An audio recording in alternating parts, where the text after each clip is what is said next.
ஆனால் உங்கள் வெற்றி என்று நான் எதை கருதுவேன் என்றால், உங்களை ஒருவர் பகிரங்கமாக இப்படி ஒரு பொது வழியில் எதிர்க்கிறார் என்றாலே நீங்கள் வெற்றி பெற்று விட்டீர்கள் என்று அர்த்தம். பிறரால் செய்ய முடியாத ஒன்றை நீங்கள் செய்து சாதித்திருப்பதால் தான் அந்த வெறுப்பு, கோபம், மனதில் இருக்கக்கூடிய துவேஷம் எல்லாம் வெளிப்படுகிறது. தங்கமூர்த்தி அவர்களுக்கு ஒன்று சொல்லிக்கொள்வேன். தங்கமூர்த்தியின் பின்னால் தமிழகமே இருக்கிறது, புதுக்கோட்டை மட்டுமல்ல. அத்தனை நண்பர்களை கொண்டவர், சிறந்த ஒரு பண்பாளர், கல்வியாளர், எழுத்தாளர், கவிஞர். அவர் போன்ற ஒருவர் எல்லா ஊரிலும் இல்லையே என்றுதான் எனக்கெல்லாம் கவலை. ஒவ்வொரு ஊருக்கும் ஒரு தங்கமூர்த்தி தேவை. சில ஊருக்கு அந்த அதிர்ஷ்டம் இல்லை, புதுக்கோட்டைக்கு அந்த அதிர்ஷ்டம் இருக்கிறது. இங்கே தங்கமூர்த்தியும் இருக்கிறார், அவரால் உருவாக்கப்பட்ட ஒரு தமிழ்ச்சங்கமும் இருக்கிறது. அந்த தமிழ்ச்சங்கத்தின் மூலம் தமிழகத்தினுடைய மிகச்சிறந்த படைப்பாளிகள் கௌரவிக்கப்படுகிறார்கள். அதுவும் எப்படி கௌரவிக்கப்படுகிறார்கள்? ஒரு ஆண்டில் குறைந்தபட்சம் நான் 50-100 கூட்டங்களுக்கு வெவ்வேறு ஊர்களுக்கு செல்கிறேன், வேறு வேறு நாடுகளுக்கு செல்கிறேன். ஆனால் இந்த புதுக்கோட்டையில் இப்படி நடப்பது போல இன்னொரு நிகழ்ச்சி நடந்ததே இல்லை. ஒரு நிகழ்ச்சியை எப்படி நடத்த வேண்டும் என்பதற்கு இவர்கள் எப்போதுமே முன்னுதாரணம். இன்று அல்ல, நான் ஒரு 10-15 ஆண்டுகளுக்கு மேலாக இங்கே வர்றேன், வெவ்வேறு கூட்டங்களுக்கு கலந்திருக்கிறேன். உபசரிப்பிலும் சரி, விருந்தினர்களை கவனித்துக் கொள்வதிலும் சரி, அவர்களுக்கு மரியாதை செய்வதிலும் சரி, புதுக்கோட்டையும் புதுக்கோட்டையினுடைய தமிழ் ஆர்வலர்களும் தங்கமூர்த்தியும் நிகரே இல்லாதவர்கள்.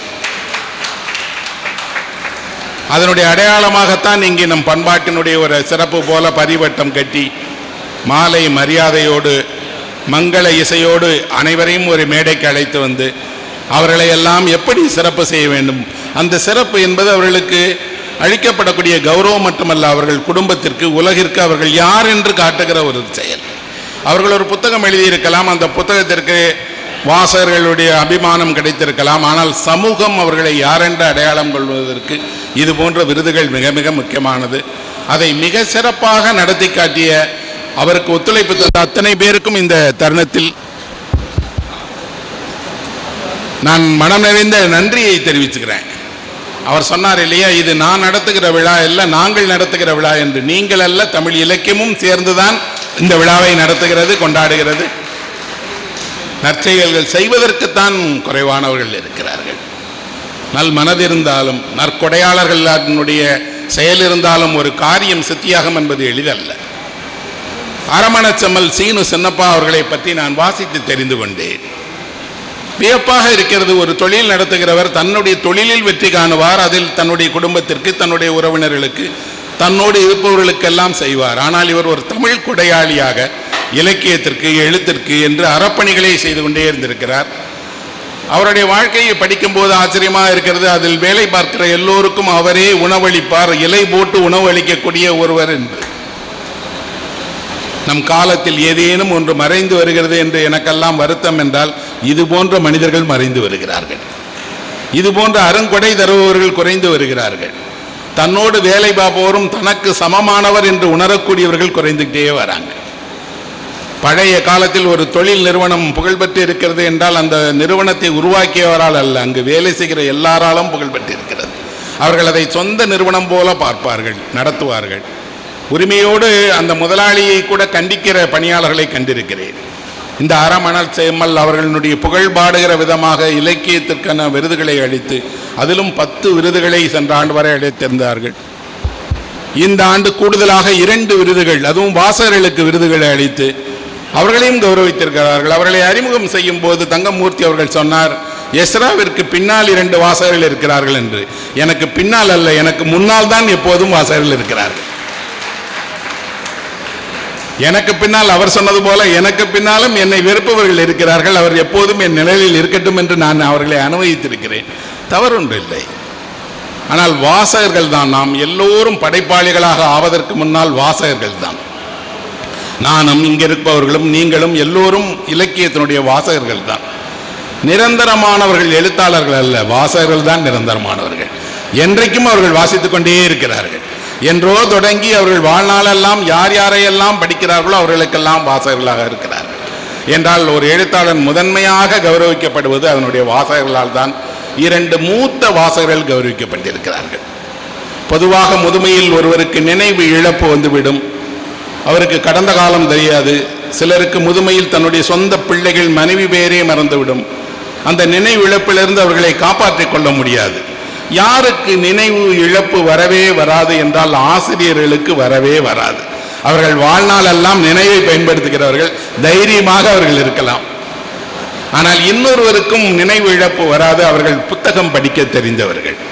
யாரெல்லாம் புத்தகம் வாசிக்க தெரிந்தவர்களோ அவர்கள் பேசுவார்கள், கதையை சொல்லுவார்கள், கவிதைகளை மனதிலிருந்து சொல்வார்கள். அவர்களுக்கு நினைவாற்றல் குறையாது.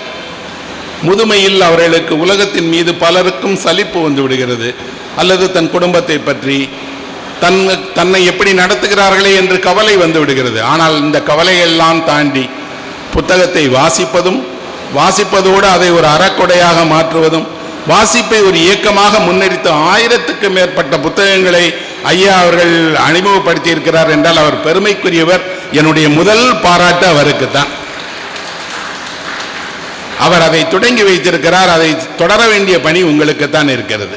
நீங்கள் அவரோடு போட்டியிட வேண்டும். நீங்கள் உங்கள் வயதில் 1000 நூல்களை அறிமுகப்படுத்துகிறீர்கள் என்றால் என் 25 வயதில் நான் 5000 நூல்களை அறிமுகப்படுத்துவேன் என்று நீங்கள் அவருக்கு போட்டியாளராக உருவாக வேண்டும். ஐயா படிப்பதோடு அவருடைய துணைவியாரும் படிக்கிறார். அவர்கள் இருவரும் தன்னுடைய நேரத்தை புத்தகம் படிப்பதில் செலவு செய்கிறார்கள், படித்த விஷயங்களை பகிர்ந்து கொள்கிறார்கள் என்றால் அதுதான் ஒரு லட்சிய வாழ்க்கையின் அடையாளம். எத்தனையோ பேருக்கு கிடைக்காத கணவனும் மனைவியும் இணைந்து படிக்கிற ஒரு வாழ்க்கை கிடைக்கும் என்றால் அது ஒரு நல்ல வாழ்வினுடைய அடையாளம். பலருக்கும் வெளியே சொல்ல முடியாது. அவர்கள் மனதுக்குள் நினைத்துக் கொள்வார்கள், நான் படிக்கிறது எங்கள் வீட்டம்மாவுக்கு பிடிக்காது அப்படின்னு. பெண்கள் படிப்பது யாருக்குமே பிடிக்காது. பலரும் அவர்கள் என்னம்மா உட்காந்து புத்தகம் படிச்சுட்டு இருக்க வீட்டில் அப்படின்னு போகிற வருவர் கூட சொல்லுவார். உங்கள் வீட்டிற்கு ஏதேனும் ஒரு பணியாக வருவர் கூட அந்த அம்மா என்ன பார்த்தாலும் புக்கு படிச்சுட்டு இருக்கும்பாங்க. போராடித்தான் பெண்கள் ஒவ்வொன்றையும் பெற்றார்கள். புத்தகம் அவர்கள் கையில் வருவதற்கு ஒரு பெரும் வரலாறே சாட்சியாக இருக்கிறது. அந்த வகையில் இவர்கள் துணைவியரோடு இணைந்து படித்து புத்தகங்களை கொடையாக கொடுக்கிறார் என்றால் ஐயா அவர்களுக்கு என்னுடைய பாராட்டுக்கள். அதுபோல இன்று இந்த சிறந்த வாசகருக்காக விருது பெற்ற ஐயா ஒரு நற்செயலை செய்து கொண்டிருக்கிறார் என்று இன்றைக்கு அவர் சொன்னார். கேட்கும்போது எனக்கு ஆச்சரியமாக இருந்தது. அப்படி நான் ஒரு செய்தியை இதுவரை எங்கும் கேட்டதே இல்லை. காலையில் நம் வீடுகளுக்கு வந்து நியூஸ் பேப்பர் போடுகிற பையன்களை, அந்த வேலை செய்யக்கூடியவர்களை எல்லாம் அவர்கள் இருப்பிடத்திற்கே சென்று கௌரவித்து அவர்களுக்கு தேவையான உதவியை செய்கிறேன் என்று சொன்னார். இப்படி ஒருவரை ஏதேனும் ஊரில் நீங்கள் எப்போதாவது கேள்விப்பட்டிருக்கிறீர்களா என்ன? நம் வீட்டிற்கு யார் பேப்பர் போடுகிறார்னே தெரியாது. பேப்பர் போடுகிறவர் எங்கோ படிக்கக்கூடிய மாணவராக இருப்பார். காலையில் எழுந்து வீட்டுக்கு பேப்பர் போட்டுட்டு அப்புறம் பள்ளிக்கோ கல்லூரிக்கோ போய் விடுவார். அது அவருக்கு ஒரு சிறிய வருவாயை தரக்கூடியது, அவ்வளவுதான். அவரை கௌரவிக்க வேண்டும் என்று ஒருவருக்கு தோன்றி இருக்கிறது. அவர்கள் இருப்பிடத்திலேயே சென்று கௌரவித்து அவர்களுக்கு என்ன தேவை, அவர்கள் மழை காலத்தில் என்னால் மழையின் ஊடாக பேப்பர் போட முடியல, ஒரு மழை கோட்டு வாங்கி கொடுங்கள் என்றால் வாங்கி தருகிறேன் என்று சொல்லி இருக்கிறார் என்றால் அவருக்கு என்னுடைய மனமறிந்த பாராட்டுகள். இன்று 10 வெவ்வேறு வகைகளில் 10 படைப்பாளிகள் விருது பெற்றிருக்கிறார்கள். அவர்கள் ஒரு சிலரைத்தான் நான் இதற்கு முன்பாக வாசித்திருக்கிறேன். பிறகு மித்தவங்களெல்லாம் தெரியாது. இந்த விழாவிற்கு நான் வருகிறேன் என்று சொன்ன உடனே அவரிடம், தங்கமூர்த்தி அவரிடம் சொன்னேன், அந்த பரிசு பெற்ற எல்லோருடைய நூல்களையும் எனக்கு அனுப்பி வையுங்கள், எல்லோரையும் நான் படித்துவிட்டு தான் வருவேன், அது எனக்கு அளிக்கப்பட்டிருக்கக்கூடிய பொறுப்பாக நான் நினைப்பேன் என்று அவர் அனுப்பி வைத்தார். அனுப்பி வைத்த போது நான் எதிர்பார்க்கவில்லை அது ஒரு பெரிய பெட்டி வரும் என்று. ஒரு பெரிய பெட்டி வந்தது. நான் அந்த பெட்டியில் இருந்த நூல்களை எல்லாம் எடுத்து படிப்பதற்காக அடுக்கி என் மேஜையில் வைத்த போது என் பையன் கேட்டான், இன்னொரு பரீட்சையா உனக்கு என்று கேட்டான். உண்மையில் எல்லாம் பரீட்சை தான். எல்லாமும் ஆழ்ந்து படித்து ஒரு பரீட்சையை போல கவனத்தோடும் அக்கறையோடும் உண்மையான மனதோடும் திறந்த அன்போடும் செய்ய வேண்டிய பணி என்று இவர்கள் எல்லோரையுமே வாசித்தேன். எல்லோருக்கும் இருக்கக்கூடிய ஒரு சிறப்பு அம்சம் என்றால் அவர்கள் ஒவ்வொருவருக்கும் தனியாக சொல்வதற்கு ஒரு மொழியும் கதையும் அதற்கான புனைவும் இருக்கிறது. அதுவே அவர்களுடைய வெற்றியினுடைய தனி அடையாளம். அப்புறம் அவர்கள் எல்லோரும் எந்த பின்புலத்தில் இருந்து வந்தார்கள் என்று பார்ப்பேன். நான் ஒரு எழுத்தாளனை அவருடைய எழுத்திற்காக இல்லை, அவர் எங்கிருந்து வருகிறார், அவர் யார், எந்த குடும்பத்தை சேர்ந்தவர். தமிழ்நாட்டில் 2000 வருடமாக ஒரு மரபு இருக்கிறது. இங்கே பெருங்கவிஞர்களாக இருந்தவர்கள் எல்லாம் மன்னர் குடும்பத்தை சேர்ந்தவர்கள் அல்ல, கொல்லன் அழிசி, ஒரு கொல்வேலை செய்யக்கூடிய கொல்லன் அழிசி. சாதாரணமாக ஓர் ஏர் உழவர் என்று ஒரு தமிழில் ஒரு கவிஞர் இருக்கிறார். அவர் ஒரு ஏர் வைத்து உழக்கூடிய கவிஞர். அவருக்கும் தமிழ் இலக்கியத்தில் இடம் இருக்கிறது. எளிய சிறிய குடும்பங்களில் பிறந்து கல்வியின் வழியாகவே தன்னை உலகிற்கு அடையாளம் காட்டி இலக்கியத்தின் மேல் பற்று கொண்டு அந்த இலக்கியத்திற்காக தன் வாழ்வினுடைய ஒரு பகுதியை செலவழிக்கக்கூடிய எளிய குடும்பத்தை சேர்ந்தவர்கள் தான் இந்த 10 பேரும் என்பதால் அவர்களில் ஒருவர் தான் நான். ஒரு சின்ன கிராமத்தில் ஒரு அரசு பள்ளியில் படித்து பேருந்து வசதிகள் அதிகமில்லாத ஒரு ஊரில் இருந்து உலகை பார்ப்பதற்காகவும் உலகை தெரிந்து கொள்வதற்காகவும் கொஞ்சம் கொஞ்சமாக என் பாதையில் நடந்து இந்த உயரத்தை எட்டியவன் நான். அதனால் எனக்கு எப்போதுமே அவர்கள் யார் என்று தெரியும். அவர்கள் எல்லோரும் ஒரு எளிய குடும்பத்தில் இருக்கிறார்கள், சின்ன பணிகள் செய்து கொண்டு இருக்கிறார்கள். ஆனால் அவர்கள் விருப்பம் எல்லாம் வேலை அல்ல, இலக்கியம், எழுத்து, கதை, கவிதை, நாவல் என்று.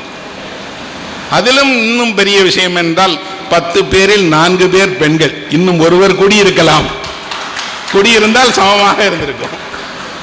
அது இன்னும் எனக்கு விருப்பமானது. ஒரு சபையில் எவ்வளவுக்கு எவ்வளவு சம அளவிலும் சமத்திற்கு மேலாகவும் பெண்கள் இடம்பெறுகிறார்களோ அதுதான் மாற்றத்தினுடைய அடையாளம். காரணம், இந்த இடத்தில் ஒருவர் கூட அமராத காலம் இருந்தது, இந்த சபையில் ஒருவர் கூட அமராத காலமும் இருந்தது. ஆனால் நாளைய சபையில் அவர்கள் மட்டுமே இணைந்து ஒரு விருதை நமக்கு வழங்குகிற காலமும் வரும். அந்த விருதை வழங்குகிறவர்களாக அவர்கள் இருப்பார்கள். நாம் பார்வையாளர்கள் இருக்கலாம், பெறலாம், பெறுவதில் தப்பொன்றுமில்லை. ஒரு அன்னையிடமிருந்து பிள்ளை பரிசு பெறுவதில் ஆனந்தம்தான் அடைவானே தவிர அன்னை தருகிறாரே என்று ஒருபோதும் யோசிக்க மாட்டார். தந்தையிடம் அறிவை பெறுவது சொல்வார்கள், தந்தையிடம் அல்ல. தந்தையிடமிருந்து நீங்கள் ஞானத்தை பெறலாம், தாயிடமிருந்து தான் அறிவை பெற முடியும். அதனால் பெண்கள் சம அளவில் ஒரு படைப்புலகில் வர வேண்டும் என்று விரும்புகிறவர்களில் நான் முதன்மையானவன். இங்கே அவர்கள் வந்திருக்கிறார்கள். அதிலும் கூட இன்பா போல வெளிநாட்டில் ஒரு வேலை பார்க்கிறார், அங்கே ஒரு மிகப்பெரிய பொறுப்பில் இருக்கிறார். ஆனால் அவருடைய விருப்பமெல்லாம் கவிதையில் இருக்கிறது. கவிதையில் இருந்தால் மட்டுமல்ல, அவர் இன்று ஒரு விருது பெற்றிருக்கிற நூல் என்ன என்று பார்த்தால் உலக அளவில் இருக்கக்கூடிய எல்லா கவிஞர்களையும் வாசித்து அவர்களை தமிழில் அறிமுகப்படுத்துகிற, சமகாலத்தில் உலகத்தினுடைய முக்கிய படைப்பாளர் கவிஞர்களையும் எழுதியிருக்கிறார். 50-100 ஆண்டுகளுக்கு முன்பாக உலகின் புகழ்பெற்ற கவிஞர்களையும் எழுதியிருக்கிறார். அப்படி ஒரு சிறந்த அந்த கவிதைகளை அறிமுகப்படுத்துகிற கட்டுரை நூலுக்காக இன்பா விருது பெற்றிருக்கிறார். அவருக்கு என் வாழ்த்துக்கள். அதில் எனக்கு ஒரு சிறிய பங்கு இருக்கிறது. அந்த நூலை நான் தான் வெளியிட்டேன். அதனால் அன்றும் எனக்கு ஒரு கூடுதல் மகிழ்ச்சி. சில மாதங்களுக்கு முன்பு அந்த நூலை நாங்கள் வெளியிட்டோம். வெளியிட்ட மேடையிலே சொன்னேன், உங்களுக்கு கிடைக்கக்கூடிய கௌரவங்கள் எல்லாம் இனி கிடைக்கும், பெரிய நீங்கள் உயரத்தை அடைவீர்கள் என்று. அதன் முதல் வெற்றியாக இதை கருதுகிறேன். அவருக்கும் அவருடைய தொடர் பணிகளுக்கும் என்னுடைய மனமிறைந்த வாழ்த்துக்கள். ஒரு எழுத்தாளனாக நான் கவிதையின் வழியாக வந்தவன் அல்ல, கதைகளின் வழியாக வந்தவன். அதிலும் சிறுகதைகள் தான் எழுதத் தொடங்கினேன். என்னுடைய முதல் கதைக்கே தமிழினுடைய முதல் வெளியான உடனே அந்த கதை இலக்கிய சிந்தனையினுடைய சிறந்த கதையாக தேர்வு செய்யப்பட்டது, இலக்கிய சிந்தனையுடைய பரிசு பெற்றது. சிறுகதை என்ற வடிவம்தான் எனக்கு மிக நெருக்கமானது. இங்கே சிறந்த சிறுகதைக்காக ஆங்கரை பைரவி விருது வாங்கியிருக்கிறார். வேலம்மாளின் கூரை அப்படின்னு ஒரு கதை எழுதியிருக்கிறார். அந்த தொகுப்பில் இருக்கக்கூடிய எல்லாமே நல்ல கதைகள் தான். ஆனால் இந்த கதையில் ஒரு சித்திரம் என் மனதில் மறக்க முடியாத சித்திரம் இருக்கிறது. வீட்டின் கூரை வேய்வதற்கு ஆளில்லாத பெண்கள் வசிக்கக்கூடிய ஒரு குடும்பத்தில் ஒரு ஆம்பளையை கூப்பிட்டு, எப்பா கூரை போட்டுக்கொடு கூரை போட்டுக்கொடுன்னு அவன் வந்து உதவி செய்யவே மாட்டேங்கிறான். ஒரு வீட்டில் ஆண்கள் எதற்கெல்லாம் தேவை என்றால், வெறும் ஆண் ஒருவன் அமர்ந்திருந்தால் கூட போதும், அந்த வீட்டில் ஒரு ஆள் இருக்கிறார்னு உலகம் அவர்களை கவனிக்கும். ஆனால் பெண்களாக வாழுகிற ஒரு வீட்டில், அதிலும் வயதான பெண் வாழுகிற ஒரு வீட்டில், அந்த வீட்டில் கூரை ஒழுகுகிறது, மழை காலத்தில் வாழ முடியவில்லை, கூரை மாற்றுவதற்கு ஒருவனுக்கு கூலி கொடுத்து கூப்பிட்டாலும் ஆம்பளை இல்லாத வீட்டில் போய் எப்போ வேணாலும் வேலை செஞ்சுக்கலாம், இப்போ ஏன் செய்யணும்னு கேட்குறான். முடிவில் அந்த வேலம்மாள் ஒரு முடிவு செய்கிறார், நீ போடுற கூரையை எனக்கு போட தெரியாதா என்று அவரே கூரை ஏறி வேய்கிற காட்சி இருக்கிறது. மறக்கவே முடியாத ஒரு இலக்கியத்தினுடைய அபூர்வமான தருணம். தமிழினுடைய சிறப்பில் நான் மிகச்சிறந்ததாக கருதுவது என்ன என்றால், ஒவ்வொருவருக்கும் சொல்வதற்கு ஒரு கதை இருக்கிறது. ஒவ்வொருவரும் அவர் பார்த்த வாழ்க்கையை எழுத முடியும். நீங்களும் நானும் இந்த கொண்டிருக்கக்கூடிய இடைவெளி என்பது தற்காலிக இடைவெளி தான். நீங்கள் விரும்பினால் நாளை இந்த மேடைக்கு வந்து விடலாம், யார் வேண்டுமானாலும் எழுதலாம். எழுதுவதற்கான வாழ்க்கையும் அனுபவங்களும் மொழியும், இந்த மொழி தந்திருக்கக்கூடிய அதனுடைய இனிமையும் உங்களுக்கு துணை செய்யும். அப்போ அந்த கதையை படிக்கும்போது இந்த காட்சியை நான் என் சிறு வயதில் பார்த்திருக்கிறேன். எங்கள் ஊரில் எல்லாம் கூரை நெய்வார்கள். இந்த மாதிரி ஒழுகுகிற கூரையும், அந்த கூரையை சரி செய்வதற்கு வெளியூரிலிருந்து ஆளை அழைத்து அவரை வைத்து கொஞ்சம் கொஞ்சமாக அதை செய்கிறத பார்த்துருக்கிறேன். இந்த தலைமுறைக்கு கூரையும் தெரியாது, கூரை வீடும் தெரியாது, இன்னொன்று வீட்டை இப்படி ஒருவர் செய்வதற்காக காத்திருக்க வேண்டும் என்று தெரியாது. அப்படின்னா அவர் ஒரு கதையை அல்ல, ஒரு காலகட்டத்தை, அந்த காலகட்டத்தினுடைய மனிதர்களை அந்த மனிதர்கள் ஒரு எளிய விஷயங்களுக்கு கூட காத்திருந்ததை எழுதியிருக்கிறார். நல்ல சிறுகதைகளை தொடர்ந்து எழுதுவதற்காக அவருக்கு என்னுடைய மனமிறைந்த பாராட்டுக்களை தெரிவிச்சுக்கிறேன். அன்னக்கொடி என் மண்ணை சேர்ந்தவர், ஒரு வழக்கறிஞர். நான் கரிசல் பகுதியை சேர்ந்த ஒருவன், எங்கள் மாவட்டத்தை சேர்ந்த ஒருவர். அவரை எனக்கு கரிசல் இலக்கிய விழாவிலேயே தெரியும், அங்கேயே நான் அவரை பார்த்திருக்கிறேன். ஆனால் அவருடைய படைப்புகளை நான் வாசித்ததில்லை. இப்போதுதான் முதன்முறையாக அந்த கூத்தின் சுவாசம்ங்கிற புத்தகத்தை படித்தேன். அந்த புத்தகம் எழுதப்பட்டிருப்பதில் அந்த நாவலில் ஒரு சிறப்பு என்ன என்று பார்த்தீர்கள் என்றால், அந்த நாவல் ஒருவர் உங்களுக்கு பக்கத்தில் அமர்ந்து கதையை சொல்வது போலவே எழுதியிருக்கிறார். கதையை நீங்கள் வாசித்து பார்ப்பதில்லை, கேட்டு பார்க்கிறீர்கள். நேரடியாக அவரே பக்கத்தில் உட்கார்ந்துட்டு சொல்வது போல ஒரு நாவல். இடையிட்டு பாடல்கள், சொலவடைகள், கிராமத்து நம்பிக்கைகள், கிராமத்தினுடைய வழிபாடு என்று ஒரு மண்ணையும் அந்த மண்ணினுடைய பண்பாட்டையும் அந்த பண்பாட்டில் ஊறிய நம்பிக்கைகளையும் அதில் வாழுகிற மனிதர்களையும் பற்றிய கதை. படிச்சுட்டே போயிட்டே இருக்கும்போது பென்சில் வைத்து கொண்டு தான் படிப்பேன். பென்சிலில் சில சொற்களை நான் குறித்து கொண்டேன். அந்த சொல்லெல்லாம் என் சிறு வயதில் கேட்ட சொற்கள். இந்த சபைக்கில் எத்தனை பேருக்கு தெரியுமோ என்று தெரியவில்லை, ஒருவேளை இங்கே கூட இருக்கலாம். கும்பாவில் நாங்கள் சோறு போட்டு சாப்பிட்டோம் என்று. அந்த கும்பா என்பதெல்லாம் இன்றைக்கு யாருக்கும் தெரியுமான்னு தெரியல. அந்த காலத்தில் வெண்கல கும்பா இருக்கும், அந்த கும்பாவை நிறைய சாப்பிடுவாங்க. ஒரு கும்பா அளவு சாப்பிடுவது தான் என்பது ஒரு வேளை உணவு. உழைப்பாளிகள் 2 கும்பா அளவிற்கு சாப்பிடுவார்கள், அவர்களால் சாப்பிட முடியும்.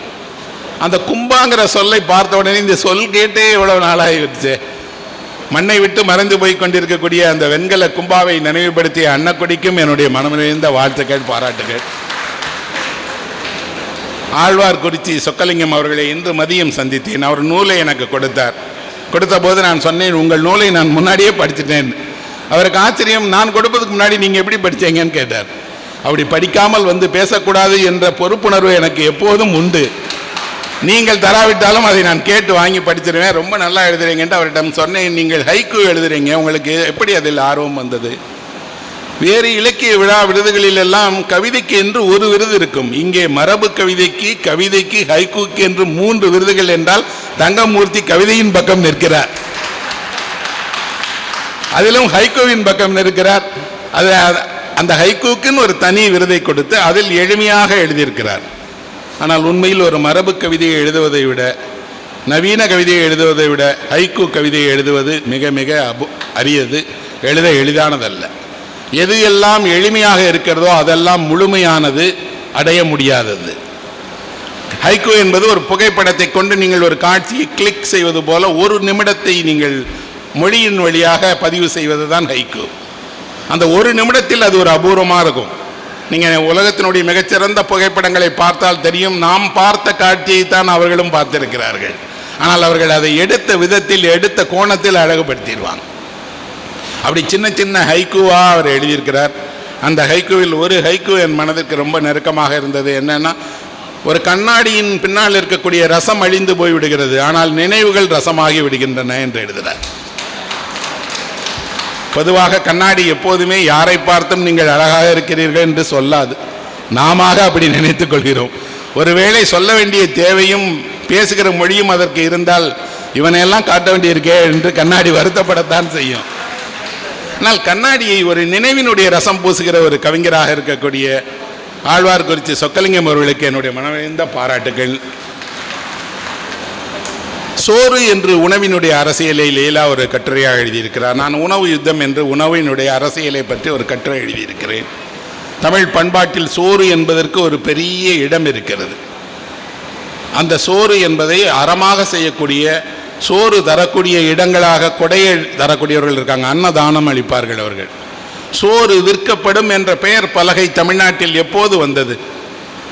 இப்போ நம்மெல்லாம் ஹோட்டலில் போனால் சாப்பாடு காசு கொடுத்தா சாப்பாடு கொடுத்துட்றாங்க இல்லையா? தமிழ்நாட்டில் தொன்று தொட்டு உணவளிப்பது என்பது ஒரு அறம். மணிமேகலை உணவளிப்பதற்கு எவரிடமிருந்து எந்த கட்டணமும் பெறவில்லை. அந்த காலத்தில் எங்கே யாத்திரை போகிறவர்களாக இருந்தாலும் அங்கெல்லாம் அவர்கள் அன்ன சத்திரம் இருக்கும், அங்கே அன்ன சத்திரத்தில் அன்னம் சாப்பிடுவார்கள். சோறு விற்கப்படும் என்ற தகவலே, பெயர் பலகையே ரொம்ப பின்னாடி வந்தது தான் தமிழ்நாட்டில். இவர் சோறினுடைய வரலாறை எழுதுகிறார், பண்பாட்டில் அதனுடைய இடத்தை எழுதுகிறார். எப்படியெல்லாம் சோறு எங்கெங்கெல்லாம் என்ன மதிப்பை அடைந்திருக்கிறது, எப்படி அந்த கால மாற்றம் வந்தது என்று சோற்றின் பின்னால் நாம் அறியாத உண்மைகளை அவர் ஆராய்ந்து எழுதியிருக்கிறார். தங்கமூர்த்தி அவர்கள் சொன்னார், அவர் மறை நீர் என்று நீரை பற்றி எழுதியிருக்கிறார் என்று. நீரை பற்றி எழுதியது மட்டுமல்லாமல் அந்த நீரினுடைய விளைவால் உருவாகிற சோற்றை பற்றியும் எழுதியிருக்கிறார். பொதுவாக எங்கள் ஊரில் சொல்லுவார்கள், சோறு கண்ட இடம்தான் சொர்க்கம் என்று. அது உண்மையில் வெறும் சொர்க்கம் அல்ல, உணவு உங்களுக்கு தருவது போன்ற இன்பத்தை வேறு எதுவும் தராது என்பதுதான். அதிலும் கூட ஒருவேளை சோறு இருந்தால் போதும் என்று நினைக்கக்கூடிய அளவுதான் நம் மனதிலுடைய ஆசைகள் இருந்தது, பெரிய ஆசைகள் அல்ல. அவர் இதை சிறப்பான ஆய்வு நூலாக எழுதியிருப்பதால் லீலா அவர்களுக்கும் என்னுடைய மனமிறைந்த பாராட்டுக்களை தெரிவிச்சுக்கிறேன். இஸ்தான்புல்லின் ரகசிய கனவுகள் அப்படிங்கிற ஒரு மொழிபெயர்ப்பை கையால் மொழிபெயர்த்திருக்கிறாங்க. அது துருக்கி நாட்டினுடைய ஒரு நாவல். துருக்கியிலிருந்து தமிழில் நிறைய நாவல்கள் வெளிவந்திருக்கு. ஓரான் பாமுக்கினுடைய நாவல் வந்திருக்கு. தான்பினார்னு சொல்லப்படக்கூடிய ஒரு பெரிய எழுத்தாளருடைய 2 நாவல் வந்திருக்கு. நிறைய துருக்கியிலிருந்து அந்த நாடு என்ன செய்கிறதுனா, அந்த நாட்டினுடைய எழுத்தாளர்களை உலகினுடைய எந்த மொழிக்கு கொண்டு சென்றாலும் அந்த கொண்டு செல்வதற்கான நிதி நல்கையை துருக்கி அரசாங்கமே கொடுக்கு. துருக்கி அரசாங்கமே, நீங்கள் தமிழுக்கு போகிறீர்களா, தமிழுக்கு அதுக்கு நிதி அளித்து நீங்கள் நூலை கொண்டு வாருங்கள்னு சொல்கிறாங்க. ஒருவேளை மொழிபெயர்ப்பாளர்கள் துருக்கியை பார்வையிட விரும்பினால் அவர்களை அழைத்து கௌரவப்படுத்துகிறாங்க.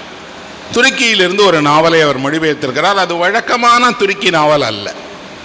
துருக்கியிலேயே அதிகம் விமர்சிக்கப்பட்ட, பேசப்பட்ட ஒரு தனித்துவமான பார்வை கொண்ட ஒரு நாவல். அந்த நாவல், ஒரு பெண் தன்னுடைய கணவர் திடீர்னு காணாமல் போயிடுறார்.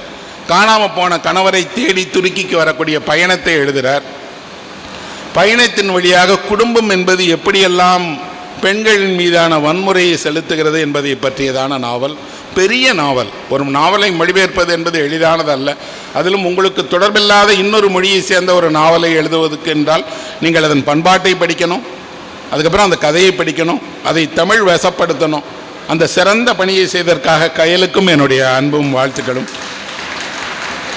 மரபு கவிதை என்பது என் சிறு வயதில் பள்ளியில் கேட்ட கவிதைகள். என்னுடைய தமிழாசிரியர்கள் எல்லோருமே மரபு கவிதை எழுத தெரிந்தவர்கள். என் பள்ளியில் நான் படிக்கிற வயதில் ஆசிரியர்கள், ஒரு ஆசிரியருக்கு பெரிய உபசாரம் செய்கிறார் என்றால் அவரே பாட்டு எழுதி அவரே அங்கேயே படிப்பார். எந்த தருணத்தில் எதற்கு வேண்டுமானாலும் பாட்டு எழுதுகிற திறமை கொண்ட தமிழாசிரியர்கள் இருந்தார்கள். அது போன்ற ஐயா அவர்கள் மரபு கவிதையில் செந்தமிழ் உணர்வு பூக்கள் அப்படின்னு ஒரு நூல் எழுதியிருக்கிறார். காதலை கொண்டாடுகிறது. காதலை மட்டுமல்ல, மொழியை, மொழிப்பற்றை, மொழியோடு சேர்ந்து இந்த இனத்தினுடைய ஒரு ஆண்மையை பேசுகிற ஒரு நூல். தங்கமூர்த்தி அவர்கள் சொன்னார், அவருக்கு வயது என்பது 21 தான் என்று. அவர் காதலை பார்த்தால் 1-2 வயது குறைவாகத்தான் இன்னும் தோன்றுகிறது. ஐயாவிற்கும் என்னுடைய மனமிழந்த அன்பும் பாராட்டுகளும். துஷ்யந்தனுடைய கவிதை தந்தைக்கும் மகளுக்குமானது. தந்தைக்கும் மகளுக்குமானதை பற்றி நிறைய திரைப்படங்கள் வந்துருச்சு, பாடல்கள் வந்துருச்சு. சலித்து போகிற அளவிற்கு சொல்லப்பட்ட ஒரு உறவு இல்லையா? அதற்கு மேலே ஒருவர் என்ன எழுத முடியும் என்று நினைத்தால், உருகி உருகி உருகி அவர் தந்தைக்கும் மகளுக்குமான அந்த அன்பை, நேசத்தை, மகளிடம் சொல்ல வேண்டிய எல்லாவற்றையும் ஒரு சிறு சிறு சிறு கவிதைகளாக எழுதியிருக்கிறார். ஒரு கவிதை எனக்கு ரொம்ப பிடித்திருந்தது. என்னன்னா, காட்டு யானையை போல இருந்த தந்தை மகளிடம் சர்க்கஸ் யானையை போல மாறிவிடுகிறான்.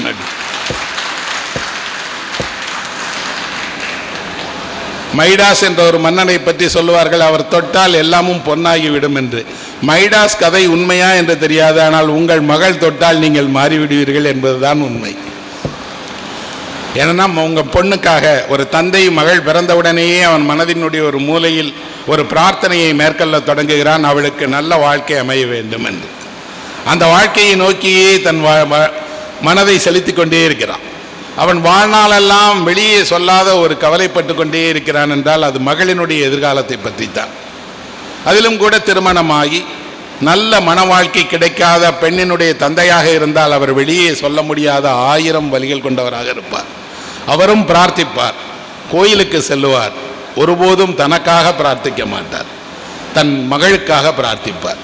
அதிலும் கூட சில பெண்கள் திருமணமாகி கணவனை பிரிந்து குழந்தைகளோடு தந்தையிடம் அடைக்கலமான பிள்ளைகளுடைய தந்தை இருக்கிறார்கள் இல்லையா, அவர்கள் எல்லாரும் ஒவ்வொரு நாளும் வீட்டிற்கு நுழையும் போதெல்லாம் இந்த வாழ்க்கை ஏன் என் மகளுக்கு இப்படி ஆகிவிட்டதே என்று வருந்திக் கொண்டே வருகிறார்கள். அவர்கள் கடவுளிடம் அல்ல, இந்த உலகிடம் முறையிடுகிறார்கள். என்ன அப்படின்னா, நான் என்ன தவறு செய்தேன் என்று என் பிள்ளைக்கு இந்த தண்டனை என்று கேட்கிறார்கள். அப்படின்னா அந்த பெண்ணை பெற்ற தந்தை வாழ்நாளெல்லாம் சொல்ல முடியாத, மொழி இல்லாத சில அன்பை, உணர்ச்சிகளை கொண்டிருக்கிறார். ஷேக்ஸ்பியர் ஒரு பெரிய நாடகம் எழுதியிருக்கார், நீங்கள் படித்திருப்பீர்கள், கிங் லியர் என்று. அதில் வரக்கூடிய லியருக்கு 3 மகள்.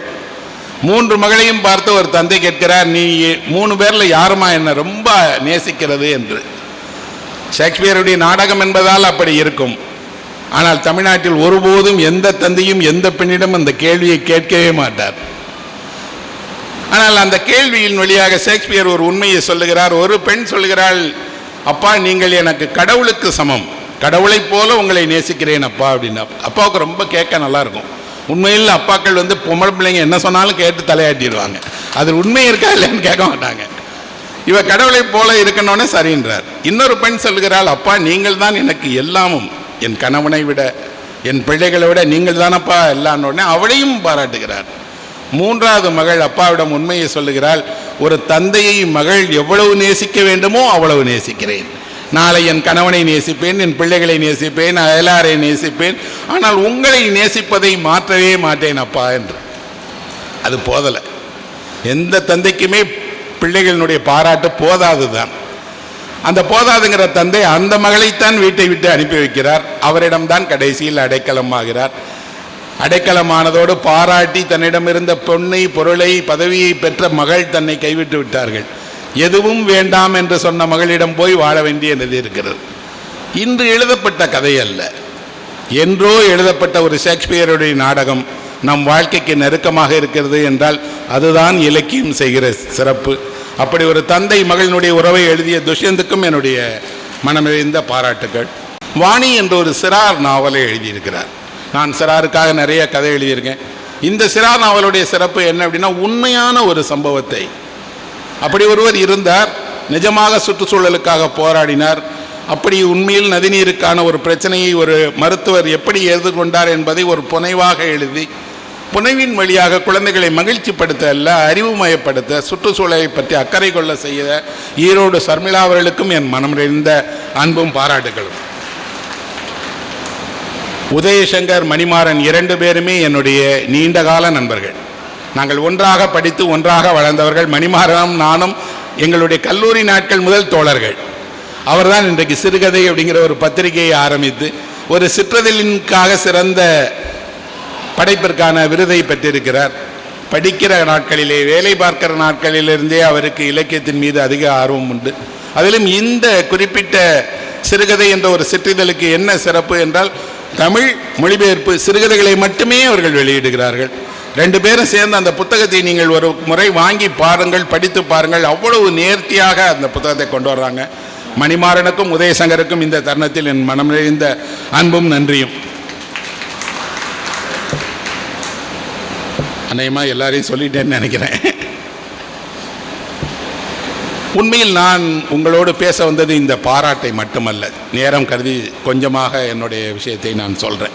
எல்லோருக்கும் ஒரு விஷயத்தில் அக்கறையும் ஆர்வமும் குறைந்து விட்டது என்று நான் தொடர்ந்து யோசிப்பது நம் கற்பனையை பற்றி தான். கற்பனை என்ற ஒன்றையே இல்லாத ஒரு சமூகமாக மாறிட்டே இருக்கும். எதை பற்றி யாருக்கும் எந்த கற்பனையும் இல்லை. எல்லா கற்பனையும் யாரோ உருவாக்கிய, உங்கள் தொலைக்காட்சி உருவாக்கிய, சமூக ஊடகம் உருவாக்கிய, கைபேசி உருவாக்கிய கற்பனைகளை உங்கள் மனதில் ஏற்றிருக்கிறீர்களே தவிர உங்களுக்கு என்று ஏதேனும் ஒன்றை பார்த்தால் கற்பனை செய்வதற்கான ஆற்றலும் இல்லை, அந்த கற்பனையை வளர்த்துக் கொள்வதும் இல்லை. யாராவது ஒருவர் கற்பனையாக ஏதாவது சொன்னால் உடனே அவரை ஒரு பொய்யன் என்று குற்றச்சாட்டுகிறோம். கற்பனை என்பது உண்மைக்கு எதிரானது என்று யார் சொன்னார்? எல்லா கற்பனைகளும் இன்றைய உண்மை அல்ல, நாளைய உண்மைகள். என்றோ யாரோ கற்பனை செய்ததுதான் இன்று விமானமானது. என்றோ யாரோ கற்பனை செய்ததுதான் இந்த மின் விளக்குகள், இந்த மின் விசிறிகள், இங்கே இருக்கக்கூடிய அத்தனை தொழில்நுட்பங்களும்.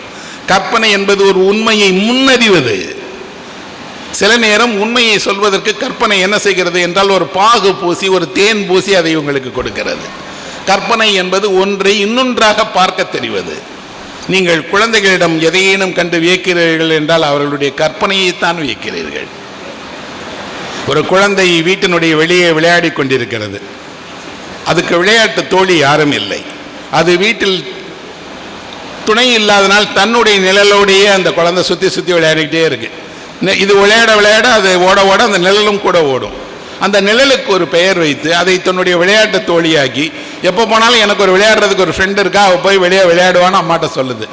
அம்மா பார்த்ததே கிடையாது. அப்படி ஒரு குழந்தைக்கு யார் ஃப்ரெண்டு? அவள் அந்த குழந்தை சொல்லுகிறாள், அம்மா நீ கூப்பிட்டேன்னா நான் வீட்டுக்குள்ளே வந்தோடனே அவன் மறைஞ்சு போயிடுவாம்மா அப்படின்னு. அம்மாவுக்கு தெரிகிறது தன் நிழலை குழந்தை இன்னொரு தோழியாக நினைக்கிறது என்று. அது ஒரு சின்ன கற்பனை. தன் நிழல் தன்னுடையது அல்ல, தனக்கு ஒரு தோழமை இருக்கிறது என்று. ஆனால் நீங்கள் தனித்திருக்கிற குழந்தையாக இருந்தால் தெரியும் அந்த கற்பனை உங்களை எவ்வளவு சந்தோஷப்படுத்தி இருக்கும் என்று. கற்பனை என்பது மனிதனுக்கு மட்டுமே இருக்கக்கூடிய, இந்த உலகில் மனிதனுக்கால் மட்டுமே இருக்கக்கூடிய ஒரு தனித்த படைப்பாற்றல் என்றால் அது கற்பனை தான். வேறு எந்த விலங்கும் எதை பற்றியும் கற்பனை செய்யாது. எப்போவோ வரப்போற தீபாவளியை இன்றைக்கிருந்தே கற்பனை செய்ய தொடங்கி விடுவோம். எங்கள் கிராமத்தில் கற்பனை செய்வதோடு எங்கே வெடி போடணும், அன்றைக்கு காலையில் என்ன பலகாரம் செய்வார்கள், எத்தனை லட்டு சாப்பிட வேணும், எல்லாவற்றையும் கற்பனையில் கணக்கிடுவார்கள். கணக்கிடுவதோடு இந்த கற்பனையை ஒருவருக்கொருவர் பகிர்ந்து கொள்வார்கள். பகிர்ந்து கொள்ளும் போதெல்லாம் மாணவர்களுக்கு இடையில் சண்டை வரும். உங்கள் வீட்டில் 6 லட்டுன்னா எங்கள் வீட்டில் 7 லட்டு என்று. அப்போ கற்பனை என்ன என்றால் என்றோ கிடைக்கக்கூடிய ஒரு மகிழ்ச்சியை இன்றையே திட்டமிடுவது, இன்றையே மனதில் நிகழ்ச்சி பார்ப்பது. அதிலும் கூட வீட்டில் இருக்கக்கூடிய இன்று அல்ல அன்று இருக்கக்கூடிய பருவ பெண்கள் திருமணத்தை பற்றி கற்பனை செய்து கொண்டே இருப்பார்கள். அந்த கற்பனை நிஜமாகுமா என்று தெரியாது. ஆனால் அந்த கற்பனை அவர்களுக்கு ஒரு சின்ன சந்தோஷத்தை அளிக்கும். எல்லா வயதினரும் எல்லா நிலத்திலும் எல்லா வகையிலும் கற்பனை செய்து கொண்டிருந்த ஒரு தமிழ் பண்பாட்டில் கற்பனை என்றாலே என்ன என்று தெரியாமல், கற்பனை என்று சொன்னாலே துப்பாக்கி கொடுக்கிறது, வீடியோ கேம் விளையாடுறது, கற்பனை என்று சொன்னாலே உங்களுக்கு யாரோ எவரோ உருவாக்கி கொடுத்த ஒரு உலகத்தில் வாழ்ந்துட்டு இருக்கிறோம். இலக்கியம் உங்களுக்கு ஏதேனும் ஒன்றை தரும் என்றால் உங்களுக்குள் ஒரு கற்பனையை உருவாக்கும். கற்பனையை கொண்டு உண்மையை அறிய செய்யும். உண்மையை அறிந்த பிறகு அதை உங்கள் வாழ்க்கைக்கு எப்படி நடைமுறைப்படுத்துவது என்று கற்றுத்தரும். இலக்கியம் என்று ஒன்று இல்லாமல் போயிருந்தால் என்ன ஆயிருக்கும்? இலக்கியம்னே ஒன்று இதுவரை உலகில் இல்லாமல் போயிருந்தால் நீங்கள் பார்க்கிற இத்தனை இயற்கையும் உங்களுக்கு நெருக்கமாக வந்திருக்காது நண்பர்களே. கவிதையால் தான் இயற்கை உங்களுக்கு அழகான பொருளாக மாறியிருக்கிறது. நீங்கள் பார்க்கிற சூரியனிலிருந்து, மழையிலிருந்து, காற்றிலிருந்து, மலர்களிலிருந்து எல்லாமும் கவிதையின் வழியாக, இலக்கியத்தின் வழியாக பதப்படுத்தப்பட்டு உங்களுக்கு பார்வைக்கு அழகாக பார்க்கும் இடமெல்லாம் சொர்க்கம் போல தோன்ற வைப்பது இலக்கியம் செய்த மாயம். இங்கே இருக்கக்கூடியவர்கள் நீங்கள் இந்த சித்தன்ன வாசலுக்கு ஒரு முறை போய் பாருங்கள். பார்க்காதவர்களாக இருந்தால் அழைத்து போய் காட்டுங்கள். அங்கே ஒரு தாமரை பொய்கை இருக்கிறது. இந்த தாமரை பொய்கையில் நிறைய தாமரை மலர்கள். அந்த தாமரை மலர்கள் இருக்கக்கூடிய பொய்கைக்குள் 3 இளைஞர்கள் தாமரை பறிக்கிறார்கள். அவர்களுக்கு பக்கத்தில் ஒரு யானை, 2 அன்றில் பறவைகள், மீன்கள் என்று ஒரு கனவு காட்சியை போய் ஒரு விதானத்தில் யாரோ வரைந்திருக்கிறார்கள். அது எந்த காலத்தை சேர்ந்தது? பாண்டியர் வரைந்தாரா, பல்லவ? அந்த இவர்கள் குளத்தில் சென்று நேரடியாக நீரில் இறங்கி விடுவீர்கள். அப்படி உங்கள் கண் கொண்டு அந்த ஓவியத்தை பாருங்கள். உலகில் எத்தனையோ அரிய ஓவியங்களை நான் பார்த்திருக்கிறேன். ஆனால் இங்கே பார்க்கும் போது என் மண்ணினுடைய ஒரு கை வரைந்த மாபெரும் சித்திரம் அது. என்ன அழகு, என்ன அழகு! நீங்கள் அந்த ஓவியத்தில் இருக்கக்கூடிய இளைஞர்களை பாருங்கள். அந்த இளைஞன் அணிந்திருக்கக்கூடிய காதில் ஒரு காதணி அணிந்திருக்கிறான். அந்த இளைஞனுடைய கை விரல்களை பாருங்கள், அந்த முக அமைப்பை பாருங்கள், அங்கு இருக்கக்கூடிய தாமரை மலர்களை, அதில் இருக்கக்கூடிய மீன்களினுடைய அச்சத்தை வெளிப்படுத்துகிற கண்களை, வரைந்த கைகள் யாராக இருந்தாலும் வணங்கத்தக்க கைகள். அது அவ்வளவு சிறப்பான ஒரு கனவு காட்சியை வரைந்திருக்கிறார் அவர். அதில் நீருக்குள் இருக்கிறார்கள். இன்றைக்கு திரைப்படத்தில் வேலை செய்தால் தெரியும், திரைப்படத்துக்குள் கேமராவை தண்ணீருக்கு கீழே கொண்டு போயிடுவாங்க. அண்டர் வாட்டர் ஷாட்னு பேர். தண்ணீருக்கு கீழே நடப்பதையெல்லாம் நீங்கள் பார்க்கலாம். நேஷனல் ஜியோகிராஃபியில் மீன்கள் துள்ளுவதிலிருந்து எல்லாவற்றையும் காட்டுவார்கள். ஒரு ஓவியன் அண்டர் வாட்டர் ஷாட்டை தன்னுடைய கலையின் வழியாக வரைந்திருக்கிறார். நீருக்குள் இறங்கி தண்ணீரில் இருக்கக்கூடிய தாமரையை பறிப்பவனுடைய கரங்கள் எப்படி தாமரையை பற்றி இருக்கும்? நீருக்குள் இறங்குகிறவனுடைய எந்த பகுதியில் தண்ணீர் பட்டிருக்கும்? எல்லாமும் சித்திரத்தில் வரையப்பட்டிருக்கிறது. இன்று நேற்று அல்ல, 1000 அப்படின்னா இந்த மக்கள் மனதில் அந்த கலை இருக்கிறது, அந்த கலையை கொண்டாடுகிற மனது இருக்கிறது. இத்தனை ஆண்டு காலம் அதை போற்றி பாதுகாத்தும் வந்திருக்கிறார்கள். ஒரு 100 வருடத்தில் அதன் பெருமை தெரியாமல் அதில் போய் நம்ம பேரை எழுதினான். ஒருத்தன் அதில் போய் தான் காதலிக்கிற பொண்ணோட பேரை எழுதினான். அதை உன் நெற்றியில் எழுதிக்கொள் நண்பனே, அதுதான் உனக்கு உகந்த இடம். ஆனால் ஒரு 1000 ஆண்டு கலையை உன்னால் ஒருபோதும் திரும்ப உருவாக்க முடியாத ஒரு பெரும் கலைப்படைப்பு அது. அப்படின்னா நம் காலம் வருத்தத்துக்குரிய முறையில் மிகச்சிறந்த கலைகளை வீணாக்குகிறது, அழிக்கிறது, கைவிடுகிறது, கேட்பாரே இல்லாமல் ஆக்குகிறது. ஒரு பண்பாடு, அதிலும் உயரிய தமிழ் பண்பாடு. அந்த பண்பாட்டினுடைய சின்னமாக இருக்கக்கூடிய இலக்கியங்களை, எழுத்தை, கலைகளை, இசையை கைவிடுகிறது என்றால் அது வருந்தத்தக்க ஒன்று. நீங்கள் உங்களை அறிமுகப்படுத்திக் கொள்ளும் போதெல்லாம் சொல்லிக் கொள்ளுங்கள், நான் புதுக்கோட்டையை சேர்ந்தவன் மட்டும் அல்ல, சித்தன்னவாசலுக்கு நெருக்கமாக இருப்பவன் என்று சொல்லிக் கொள்ளுங்கள். பல முறை சித்தன்னவாசலை பார்த்தவன், நான் பார்த்ததல்ல, என் பிள்ளைகள் பார்த்திருக்கிறார்கள், எங்கள் வீட்டுக்கு தெரியும் என்று.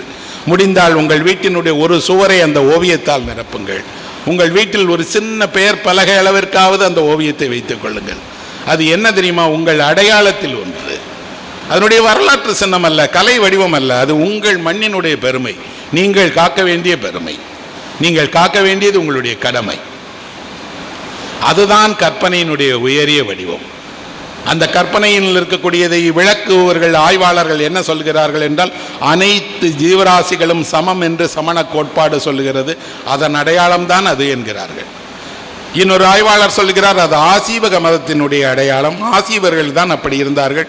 அந்த இளைஞன் அணிந்திருக்கக்கூடிய உடைகளையும் அவனுடைய தலை அலங்காரத்தையும் பார்த்தால் அவன் துறவி அல்ல என்று சொல்லுகிறார்கள். ஆய்வாளர்கள் முடிவை ஆய்வாளர்கள் பக்கம் விட்டு விடுவோம் நாம். ஆனால் அந்த சிற்பத்தில் இருக்கக்கூடிய அந்த காட்சியினுடைய லயம், ஒரு பெரிய இசையை ஒரு அமர்ந்து நாம் கேட்பது போல அதற்கு பக்கத்தில் நின்று நாம் அதை பார்க்கும்போது அடைகிற அனுபவத்தை இழக்க வேண்டாம் என்று தான் சொல்லுவேன். அதுதான் இலக்கியத்தில் இன்று தேவையாக இருக்கிறது. இன்று நாம் நம் மண்ணினுடைய கலைகளை, மண்ணினுடைய வரலாற்றை, இந்த எந்த அறியாத கரங்கள் அதை தீட்டியதோ அதை நாம் அடையாளப்படுத்த வேண்டும், கொண்டாட வேண்டும். அங்கே இளம் கோமகன் நினைக்கிறேன் அப்படின்னு ஒருவர் ஆய்வாளர் வந்தார். அவர் ஆய்வு செய்தார் என்றெல்லாம் நான் வரலாற்றில் படித்தேன். வரலாற்று ஆய்வாளர்கள் அதன் மீது வெளிச்சம் படுத்தி அந்த ஆய்வின் வழியாக இதனுடைய தொன்மையை வடிவாக்க பார்க்கிறார்கள், முடிவு செய்ய பார்க்கிறார்கள். ஆனால் ஒரு எழுத்தாளனாக எனக்கு வரலாற்றின் பக்கமும் ஆர்வம் இருக்கிறது. ஆனால் இந்த கலை தரக்கூடிய ஒரு இன்பம் இருக்கிறது, இந்த கலை தரக்கூடிய மகிழ்ச்சி இருக்கிறது இல்லையா, அதை நாம் தவறவிடக்கூடாது என்றும் சொல்லுவேன். இலக்கியம், எழுத்து, படிப்பு எல்லாமும் எங்கே இருந்து தொடங்குகிறது? ஒரு கதையை நீங்கள் எங்கே கேட்டீர்கள்? நான் முதலில் கதையை எங்கே கேட்டேன் என்றால், உறங்கத் தொடங்குவதற்கு முன்புதான் கதையை கேட்டேன். படுக்கையில் எல்லோரும் உறங்குவதற்கு முன்பாக ஒரு பாட்டி உட்காந்து கதை சொல்லுவாங்க, தாத்தா உட்காந்து கதை சொல்லுவார். அப்படி என்றால் உங்களை ஒரு கனவிற்கு அழைத்து செல்லக்கூடிய படிக்கட்டு தான் கதை. இந்த படிக்கட்டை உங்கள் தாத்தாவோ பாட்டியோ திறந்து விட்டு உங்கள் கனவின் வழியாக தூக்கத்துக்கு கொண்டு போயிடுறாங்க. இன்றைக்கு பலருக்கும் தூக்கம் இல்லை என்றால் தூக்கம் இல்லை, அந்த சாவியை தொலைச்சிட்டீங்க, கதை என்ற ஒன்றை தொலைச்சிட்டீங்க. கதை கேட்டு உங்கள் மனதுக்கு கதவு திறந்து நீங்கள் ஆழ் துயிலுக்கு போனீர்கள் இல்லையா, அந்த ஆழ் துயிலை இழந்துட்டீங்க. ஆனால் இன்றைக்கும் குழந்தைகள் கதை கேட்க விரும்புகிறார்கள். ஒரு ஆழ்ந்த துயிலின் வழியாக அவர்கள் கதைகள் வழியாக கேட்டதெல்லாம் கனவில் காட்சிகளாக வரும். கனவில் வெள்ளை யானையை பார்த்த, மிதக்கிற விலங்குகளை பார்த்த, பறக்கிற மீன்களை பார்த்த சிறுவர்களாகத்தானே வளர்ந்தோம். நாம பெரியவர்களும் கதை பேசினார்கள். எங்கே பேசினார்கள்? வீட்டு திண்ணையில் கால்களை ஆட்டிக்கொண்டு 4 பெரியவர்கள் அமர்ந்து கதை பேசி கொண்டிருப்பதை பார்த்திருக்கிறேன். அந்த காட்சியே கண்ணை விட்டு போயிடுச்சு. இன்றைக்கு எங்காவது யாராவது 4 பேர் அமர்ந்து ஒரு திண்ணையில் காலாட்டியபடி கதை சொல்லுகிற காட்சியை பார்க்குறோமா? என்ன இல்லையே. அப்படின்னா கதையை இழந்துட்டோம், பேச்சை இழந்துட்டோம், கதை சொல்லுகிற வாழ்க்கையை இழந்துட்டோம், கதை வழியாக அடைந்த இன்பங்களை எல்லாம் இழந்துட்டோம். ஒரு கதை எங்கே தொடங்கும், எங்கே முடியும்? எல்லா கதையும் அந்த குழந்தை எவ்வளவு சாப்பிட விரும்புகிறதோ அதற்கேற்ப வளர்ந்துக்கிட்டே இருக்கும். அம்மாவுக்கு தெரியும். 7 கடல் தாண்டி 7 மலை தாண்டி அரக்கன் உயிரை கொண்டு போய் வைக்கிற அம்மா அது 7 கடல் அல்ல, குழந்தையினுடைய பசியை போக்கும் அளவுக்கு அந்த கதையை வளர்த்துட்டே போவாங்க. அப்படின்னா நமக்கு நன்றாக தெரியும் கதையினுடைய முடிவு என்பது சொல்பவர்களுடைய மனதில் தான் இருக்கிறது என்று. இன்றைக்கு 2ஐயும் இழந்தவர்களாக நாம் இருக்கிறோம். அப்போ கதை நம் காலத்தினுடைய தேவை. நாம் எல்லோரும் கதைகளை உருவாக்கவும் பகிர்ந்து கொள்ளவும் கதை வழியாக ஒன்றையும் செய்ய வேண்டும். ஒரு கதை எங்கே பிறந்தது என்று சொல்லுகிறேன். ஒரு கதையை வைக்கம் முகமது பஷீர் எழுதுகிறார். அவர் சிறைச்சாலையில் கைதியாக அனுமதிக்கப்பட்டார். சுதந்திர போராட்ட காலத்தில் அரசுக்கு எதிராக எழுதினார் என்று கைதியாக சிறையில் அடைக்கப்படுகிறார். சிறைச்சாலையில் இருந்த அவரிடம் சக கைதிகள் என்ன கேட்டாங்க அப்படின்னா, எங்களை மகிழ்ச்சிப்படுத்துவதற்காக ஒரு கதை எழுதக்கூடாதா என்று கேட்டார்கள். தன்னோடு இருக்கக்கூடிய சக கைதிகளை மகிழ்ச்சிப்படுத்துவதற்காக பஷீர் ஒரு கதையை எழுதினார். என்ன கதை தெரியுமா? ஒரு காதல் கடிதம், பிரேம லேகனம் அப்படின்னு ஒரு காதல் கதையை எழுதுகிறார். சிறைப்பட்டிருந்தால் தெரியும் உங்களுக்கு காதல் எவ்வளவு முக்கியமானது என்று. அந்த காதல் கதையை கேரளாவையும் அந்த மலையாளிகள் அத்தனை பேரும் படித்து கொண்டாடினார்கள். தமிழில் கூட வெளியாக இருக்கு, நீங்கள் படிக்கலாம். அதிகம் வாசிக்கப்பட்ட ஒரு காதல் கடிதம் அதுதான். பொதுவாக காதல் கடிதம் அந்த காதலர்களுக்கு இடையே வாசிக்கப்படலாம். ஆனால் ஒரு சமூகமே காதல் கடிதத்தை வாசித்து எவ்வளோ அழகாக காதல் கடிதத்தை எழுதியிருக்கிறார் என்று. ஆனால் அந்த கடிதம் எழுதப்பட்டது குற்றவாளிகளுக்காக, சிறையில் இருக்கக்கூடிய சக கைதிகளுக்காக. இப்படி இந்த கைதியாக இருக்கக்கூடிய பஷீர் இந்த கதையை எழுதுவதற்கு தூண்டுதலாக எது இருந்தது? அவர் இருந்த சிறைச்சாலையில் ஒரு பெரிய மதில் சுவர். அந்த மதில் சுவருக்கு அந்த பக்கம் பெண்கள் சிறைச்சாலை, இந்த பக்கம் ஆண்கள் சிறைச்சாலை. அந்த ஆண்கள் சிறைச்சாலைக்கும் பெண்கள் சிறைச்சாலைக்கும் இருக்கக்கூடிய ஆளுயர பெரிய மதிலை தாண்டி ஒன்றுமே இருக்காது. அந்த பக்கம் சத்தம் கேட்கும், பெண்களுடைய சிரிப்பொலி கேட்கும். சுவரில் காதை வைத்து இந்த பக்கம் இருக்கக்கூடிய ஆண்கள் எல்லாம் அந்த சிரிப்பொலியை கேட்கிறார்கள். இவர்கள் பேசினால் அவர்கள் கேட்கலாம், அவர்கள் பேசினால் இவர்கள் கேட்கலாம். எவர் முகமும் எவருக்கும் தெரியாது. யாரோ ஒரு நாள் ஒருவன் என்ன செய்கிறான் என்றால், இந்த சுவரில் ஒரு துளை இடுகிறான். ஒரு சிறிய துளை, ஒரு கண் வைத்து பார்க்கிற அளவுக்கு ஒரு துளை. பெண்கள் சிறையிலிருந்து ஆண்களையும், ஆண்கள் சிறையிலிருந்து பெண்களையும் பார்க்கிறார்கள். உலகம் அவ்வளவுதான் நண்பர்களை அனுமதிக்கும். அவ்வளவுதான் மனிதனுக்கு வழங்கப்பட்டிருக்கக்கூடிய சுதந்திரம். ஒரு கண் கொண்டு நீங்கள் உங்களுக்கு அந்த பக்கம் இருக்க பெண்களை பார்க்கலாம், ஒரு கண் கொண்டு பெண்கள் விரும்புகிற ஆண்களை பார்க்கலாம். ஆனால் அதுவே அவர்களுக்கு போதுமானதாக இருக்கிறது. எப்போதும் அந்த சுவர் பக்கம் யாராவது ஒருவர் நின்று துளை வழியாக இன்னொருத்தரை பார்த்துட்டே இருப்பாங்க. சிறைச்சாலை என்ன செய்யும் என்பதை பஷீர் எழுதுகிறார். அந்த சிறைச்சாலையினுடைய காவல் அதிகாரியாக இருப்பவன் இரண்டு பக்கமும் இப்படி நடக்கிறது என்று தெரிந்து ஒரு முறை அந்த துளையின் வழியாக மறுபக்கம் பார்ப்பதற்கு கட்டணம் வசூலிக்க தொடங்கி விடுகிறார். மனிதர்களுடைய பலவீனத்தை காசாக்குவது எப்படி என்று அவர்களுக்கு தெரியும். ஒரு பீடி கொடுத்து உங்களை உங்கள்கிட்ட இருக்க காசை வாங்குறதல்ல.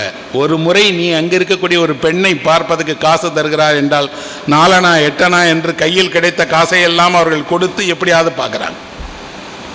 என்ன கிடைக்கும்? அந்த பக்கம் இருக்கக்கூடிய ஒரு பெண்ணை இந்த பக்கம் இருப்பவர் பார்க்கிறார். ஒரு பெரிய மதில் சுவரின் வழியாக பார்ப்பதால் என்ன கிடைக்கும்? ஆனால் அவர்களுக்கு ஒரு நம்பிக்கை கிடைக்கிறது. என்றாவது நான் விடுதலையாகி போனால் இப்படி ஒரு பெண்ணோடு வாழுவேன் என்ற நம்பிக்கையை இந்த சுவர் தருகிறது. அந்த பெண்களுக்கு நாங்கள் யாருமே இல்லாமல் இருக்கும்போது என்னை புரிந்து கொண்ட ஒரு ஆண் அந்த பக்கம் இருந்தால் போதும், அந்த கைகள் என்னை தொட தேவையில்லை. இந்த 2 சுவர்களுக்கு நடுவில் இருக்கக்கூடிய துளையை ஒரு நாள் திடீரென்று ஒரு அதிகாரி என்ன செய்கிறார்னா அடைத்து விடுகிறார். அடைத்து விட்டதோடு அவர் சொல்லுகிறார், இந்த இன்பங்கள் கூட உங்களுக்கு அனுமதிக்கப்படாது என்றால் நீங்கள் சிறைச்சாலையில் வசிக்கிறீர்கள். ஒரு கைதி அந்த அதிகாரியை கோபத்தால் அடித்து அவரை தரையில் வீழ்த்தி அவர் மீது ஏறி அமர்ந்து போதும் போதும் என்று அடிக்கிறான். எல்லா கைதிகளும் சொல்லுகிறார்கள், இவன்தான் வீரன். அந்த துளையை அடைத்தவனை அடிப்பவன் எவனோ அவன்தான் வீரன்கிறாங்க. இதை விட அந்த பக்கம் இருக்கக்கூடிய பெண்கள் சொல்லுகிறார்கள், அவனை கொன்றுக்கணும், நீ ஏன் விட்ட என்று. ஆனால் அடித்த கைதிக்கு என்ன தண்டனை தெரியுமா? 36 சவுக்கடி. அதுவும் அந்த சுவருக்கு பக்கத்தில் கொண்டு போய் வைத்து ஒவ்வொரு சவுக்கடியாக அடிக்கும் போது பஷீர் எழுதுகிறார், ஒவ்வொரு சவுக்கடிக்கும் அங்கே இருக்கக்கூடிய அத்தனை பெண்களும் கண்ணீர் விட்டார்கள். இந்த அடி எங்களுக்கான அடி, எங்கள் மீது விழுகிறது. இந்த சுவரின் இருக்கக்கூடிய அடைக்கப்பட்ட அந்த துவாரத்தை சிமெண்ட் வச்சு பூசிட்டாங்க. பஷீர் ஒரு நாள் போய் அதில் காதை வைத்து அந்த பக்கம் ஏதாவது ஓசை கேட்குதான்னு கேட்கிறார். அந்த மதிச்சுவருக்கு அப்புறம் நாராயணி என்ற ஒரு பெண் காதை வைத்து கேட்கிறார்.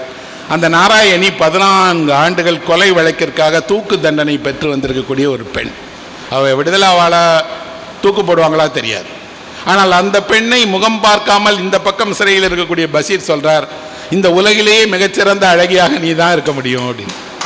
நண்பர்களே, கதை யாருக்கு வேண்டும் என்றால், யாரை உலகம் கண்டுகொள்ளாதோ, யார் இந்த உலகத்திற்கு பொருட்டே இல்லையோ அவர்களை மீட்சி எழுத ஒரு கதை தேவைப்படுகிறது. இந்த கதையில் அவர் சொல்கிறார், அந்த நாராயணி உனக்கு ஏதேனும் ஒன்று வேணுமா என்று கேட்டால் அவர் ஒரு ரோஜாப்பூ வேணுங்கிறார். இவர் ஒரு ரோஜா செடியவே தூக்கி அந்த பக்கம் எறிகிறார். நீ வைத்துக்கொள்ள அந்த ரோஜாவை பார் என்று. ஆசை ஆசையாக ஒரே ஒரு முறை உங்களை நேரில் பார்க்க வேண்டும் என்று சொல்கிறார். இவரும் பார்ப்பதற்கு ஒத்துக்கொள்கிறார். நாள் குறிக்கிறார்கள். மருத்துவமனைக்கு நான் வரும் நாளில் நீங்கள் என்னை பார்த்து விடலாம்ங்கிறார். இவரும் மருத்துவமனைக்கு தயாராகிறார். அன்றைக்கு காலையில் இவருக்கு விடுதலை வந்துடுச்சு. சிறையை விட்டு வெளியே போயிடுறார். வெளியே போகும்போது அந்த புத்தகத்தில் அந்த கதையை எழுதி முடித்து அதை கொடுத்துட்டு போயிடுறார். பஷீர் வாழ்க்கையில் எழுதுகிறார் என்ன அப்படின்னா, எல்லாமும் ஏதேனும் ஒரு மறைமுகமான கையால் தான் நகர்த்தப்படுகிறது. நான் அந்த பெண்ணை பார்க்க வேண்டாம் என்று எப்போவோ உலகம் முடிவு பண்ணிடுச்சு போல இருக்கு. என்னை சிறையை விட்டு அனுப்பியது. எல்லோரும் சுதந்திரம் வேண்டும் வேண்டும் என்கிறார்களே, நான் அந்த நேரம் சுதந்திரம் வேண்டாம், சிறையிலேயே இருக்கலாம் என்று நினைத்தேன். எங்கேயோ வேற ஒரு மொழியிலே எப்போவோ ஒரு 50-60 வருஷத்துக்கு முன்னாடி எழுதப்பட்ட கதை. நாம் சிறை வாழ்க்கையை மேற்கொள்ளவில்லை, சிறை கைதிகளை தெரியாது, கொலையாளியாக இருக்கக்கூடிய 20 வயது பெண்ணுக்கும் காதல் வரும் என்று தெரியாது, இதை எழுதிய மனிதன் ஒரு சுதந்திர போராட்டத்திற்காக சிறை சென்றிருக்கிறான் என்று தெரியாது. ஆனால் அத்தனையும் தாண்டி ஒரு காதல் கதை இன்னொரு மொழிக்கு வரும்போது அந்த மொழியினுடைய படைப்பாடியை, அந்த மொழியினுடைய ஒரு வாசகனை மனதிற்கு நெருக்கமான கதையாக உணர செய்கிறது என்றால் நாம் இலக்கியத்தால் தான் ஒன்றிணைகிறோம். இலக்கியம்தான் நாம் எல்லோரையும் மொழி தாண்டி, நிலம் தாண்டி, இனம் தாண்டி ஒன்றிணைக்கிறது. அப்படி சிறந்த இலக்கிய படைப்புகளை கண்டறிந்து அவர்களுக்கான விருது கொடுத்து அவர்களை கொண்டாடுகிற இந்த புதுக்கோட்டை தமிழ் சங்கமும் அதன் தொடர் செயல்பாடுகளும் வாழ்க வாழ்க என்று நான் வாழ்த்துகிறேன். தங்கமூர்த்தி அவர்களுக்கு என் தனிப்பட்ட முறையில் என்னுடைய மகத்திலிருந்த நன்றியையும் அன்பையும் நான் தெரிவித்துக் கொள்கிறேன். நன்றி, வணக்கம்.